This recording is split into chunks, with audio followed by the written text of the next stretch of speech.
Hey everybody, welcome back to Adventurecruiser. This is Matt, and I have a special treat for you today. I once again have an APX NEXT. Now, this is not the second one. You remember the XE that was bright green, which I really liked. This is actually my third one. I bought one a couple of months ago, took it to Hamvention, and the first day I was there, ended up selling it to somebody who I would now consider a friend. And I had no intention of ever buying another one, nor did I have any intentions of ever selling one that I bought, but it just kind of happened. However, I was made an offer on this one that I absolutely couldn't refuse, and especially not without making a video about it. Do I intend to keep this and put it in my fleet? I don't know. Don't ask such hard questions. But I do want to give a compare and contrast to a couple other radios and see if there really is a use for a radio like this in our amateur world. So hang tight, let's dive in. Let's do a size comparison first and foremost. While this is not an APX 8000, this is an SRX 2200, it is the exact same size as an 8000. As you can see, the APX is mildly shorter. The NEXT is mildly shorter than the SRX 2200. Let's call it the 8000 just for the sake of simplicity. Thickness-wise, the NEXT is thicker than the 8000.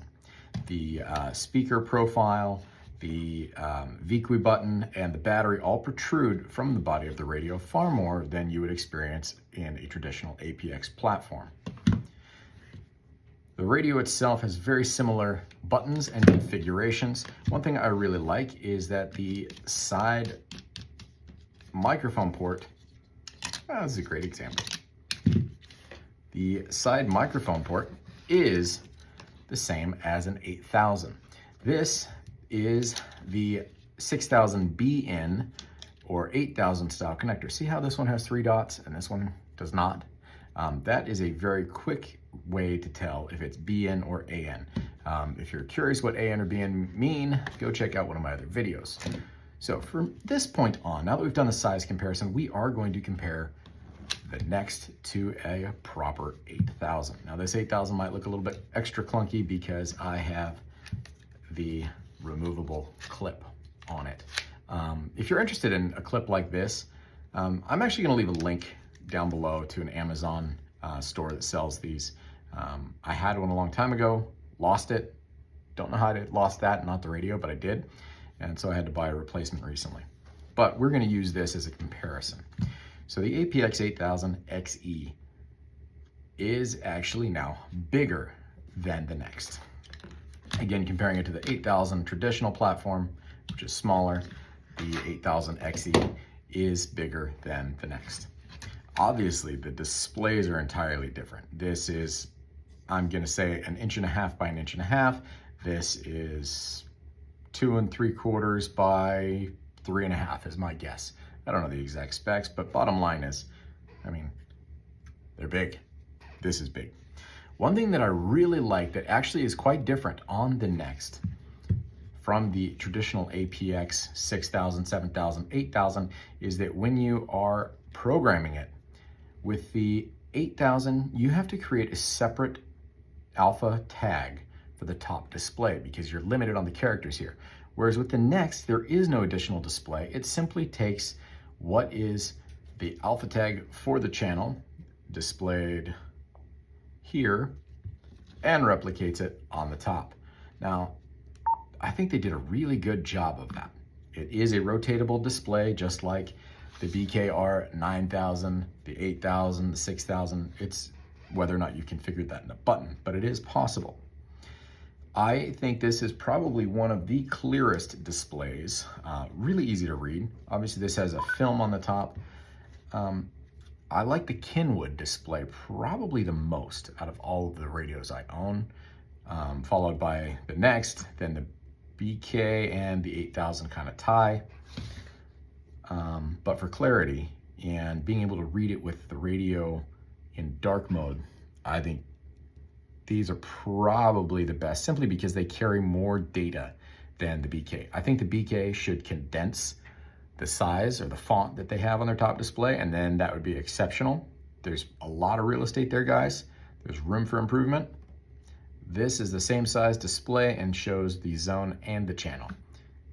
I can't do both on the BK. I like not having to program a separate line for every channel name. Is it a big deal? No. Is it once and done? Yeah. Does it really matter? No. But if I'm nitpicking, that's what I'm nitpicking about. The buttons are the same, more or less.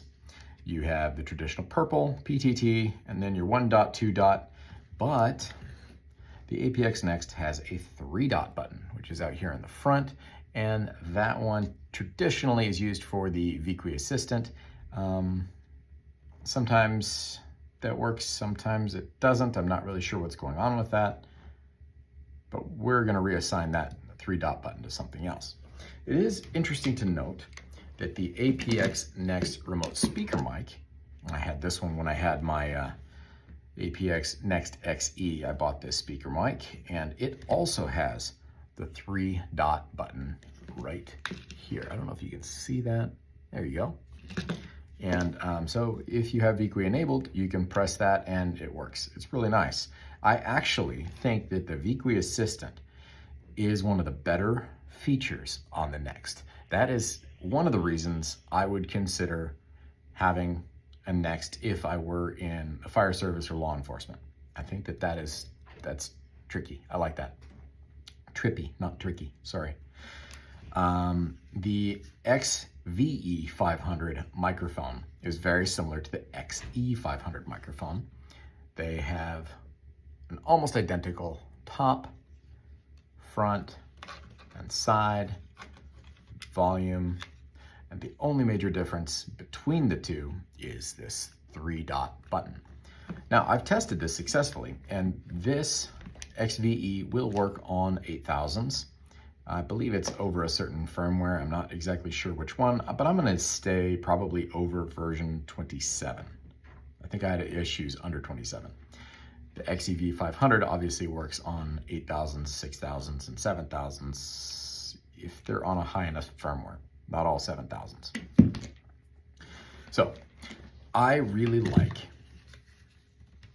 that this still has the traditional Motorola connector.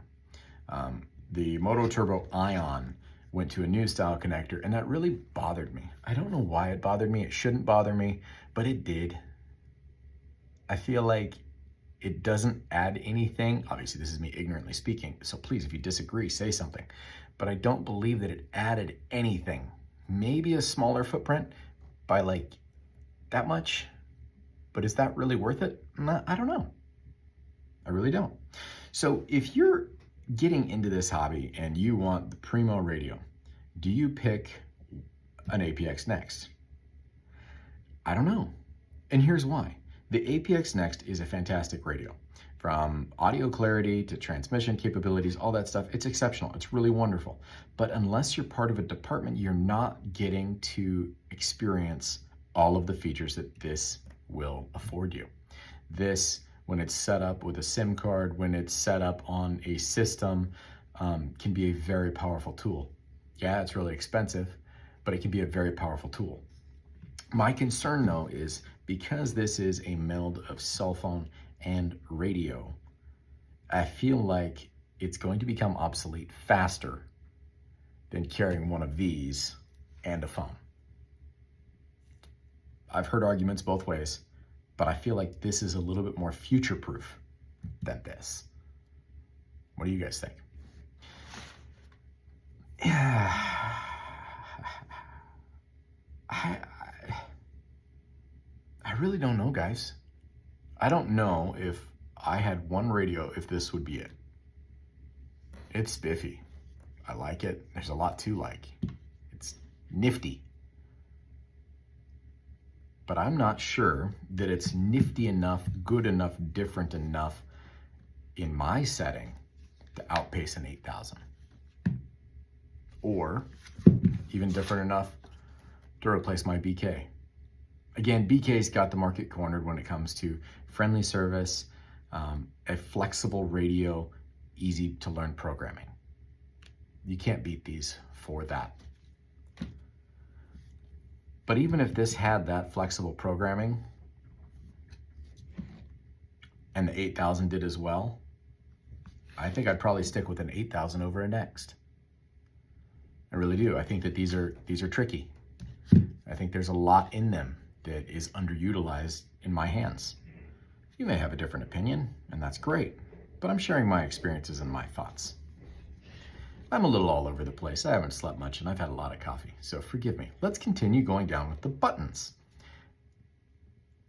The Next and the APX 8000 have the same basic button configuration. You have your emergency button, you have your secure clear buttons, and you have your ABC buttons. Yes, they're in slightly different locations, but there are no new buttons.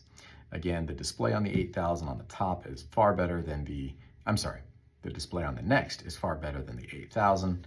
And I think that this radio is great. I can't say anything bad about it, but I still don't believe it's going to replace my 8000.